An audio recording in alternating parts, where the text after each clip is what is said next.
Hey YouTube, Mark here with Pixemotion Multimedia Entertainment. I have here a video of the HTC Vive experience. The Microsoft Store had it. I was there a few months ago and finally getting to it. But anyway, right now what you're looking at is, it's like kind of like their tutorial on how to use the controllers and kind of get yourself situated with the whole experience of VR. And then like right now, if you look on the floor there, well, on the TV, the floor of the virtual world, you'll see that box. That box actually is the boundaries of your volume, which when you're walking around, it like glows a fence or a grid in the world to tell you, hey, no, don't go any farther because you're gonna walk out of bounds. The cameras that they have set up, you can only go so far. So I'm kind of getting familiar with the range of which I'm able to walk around. And then, of course, you're blowing up balloons and stuff. That was kind of funny. But the things I liked about the system up to this point, the controllers were actually very comfortable. They weren't very, they're actually quite light. The headset itself fit really nice, and I believe they were using Turtle Beach headphones. I don't know if they were noise canceling or not. However, I couldn't hear anything, beyond the virtual world. The whole experience, though, like right here, I'm trying to start the actual demo and it wouldn't go for me. And that guy there's trying to basically point me in the right direction. So I'm like, it just it wasn't working. It kept blowing up the balloons. So now, like in the headset, you actually see you start out in the world, but the computer itself, like as you can see, it's loading I guess it's loading the replica of what you see. And right here is it's like the shipwreck demo, and that was very cool. I really liked that one. I could see doing like a Aquanauts or something in VR would be kind of cool. But like when you're in there and you're looking at everything, it's so immersive. You're there, and having the headphones and the headset and everything, it just, man, it completes everything. Especially being able to walk around. That was the big deal there, because like I know from reading and watching on YouTube and stuff, the PSVR, a lot of the games that people have been trying out, like you're sitting down and your character moves and whatever, and then you kind of get sick. But if the developers keep it like this, where you're like you stay in the volume or in a dedicated space, I really think it could work. Like you could do a game where you're maybe manning a crew on a battleship or something, and you're just in your portion or something. It would just be pretty cool. And then this next demo here is a 3D painting demo. I didn't really want to try it at first.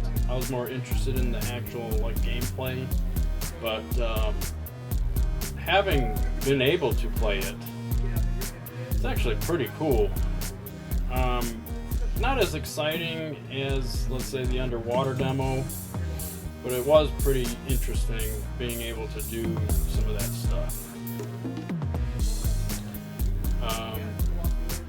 And it's actually really neat because like you're drawing in 3D space. You can go like walk around the whole stroke of, you know, whatever brush you did. Which, by the way, they have a lot of different brushes. Like the one I'm using currently here is an oil brush, or oil paints, and they have various other ones too. And as you can see there, the strokes are in 3D.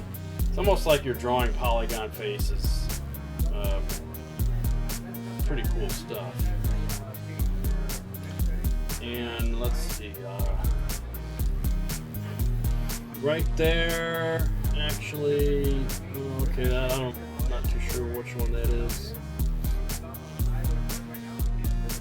But I was just, if anything, I was just killing time with this demo because I really wanted to play the gun game. There's a gun game that I wanted to play. That was the one that really interested me. I saw it through the window when we were in the mall, and yeah.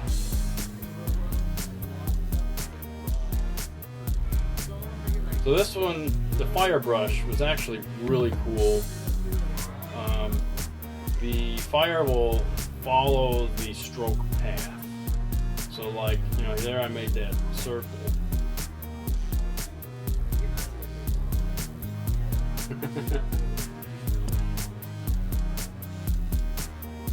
And I tell you what too, there was really no latency at all. I mean, it was like 100% perfect. Although they are using that Alienware, which I think was like $4,000. A little bit out of reach for some people, I think.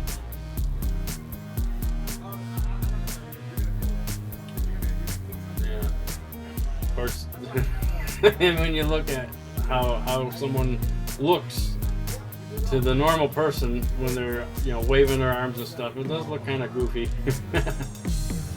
But yeah, I guess it doesn't really matter. I mean, it was a very unique experience. I definitely, if I had the money to build a PC that would utilize that Vive, I would probably do it. I'd build one, and I think it would be pretty awesome to do.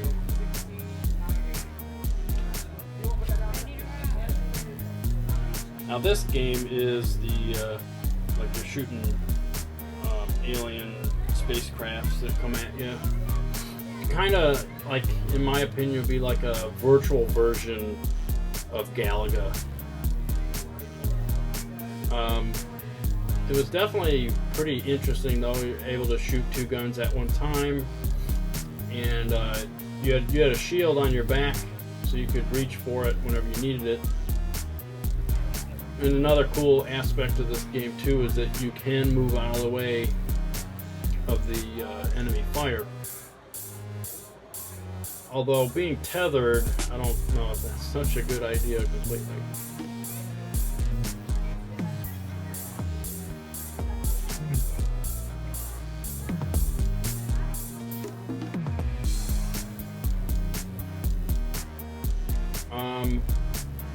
You get enough time, I think, to do about 4 or 5 tries.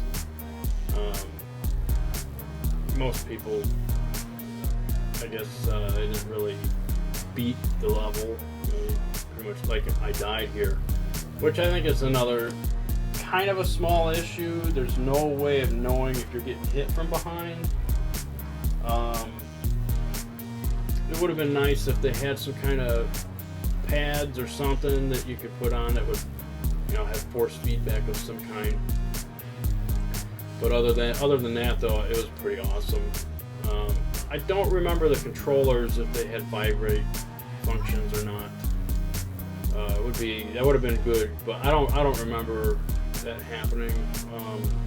If it does have it, they didn't have it turned on, or the game didn't support it.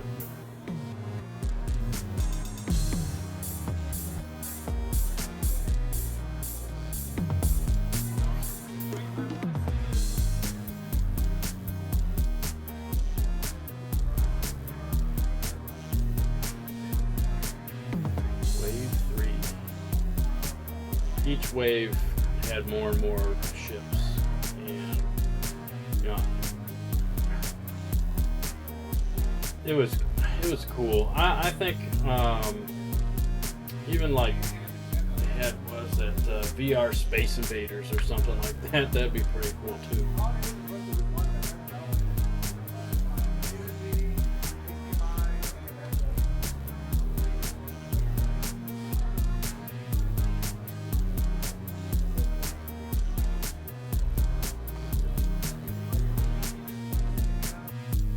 And that was the end of the demo. And with that, I'd like to just say thanks for watching, and if you don't mind subscribing, sharing, all that fun stuff, that would be awesome. And I will be going to the PlayStation VR demo next week as of recording this video. And once I get that, I'll post that next, and then I'll do a kind of a comparison video between the two. I know that the Vive, especially with the cost difference, the headset, as far as like the screens used and the optics and stuff, is far better, but that can all be kind of ignored in a way when you realize the price difference. You know, the price to jump in, if you don't have the PC to run the Vive, I mean, you gotta pay for, essentially pay for that, whether you're upgrading your machine or getting a whole new one. And you have also the Vive itself, which is pretty pricey. So it'd be interesting to see how things are going to stack up. But I do believe once Sony's in the game, it's VR is here to stay.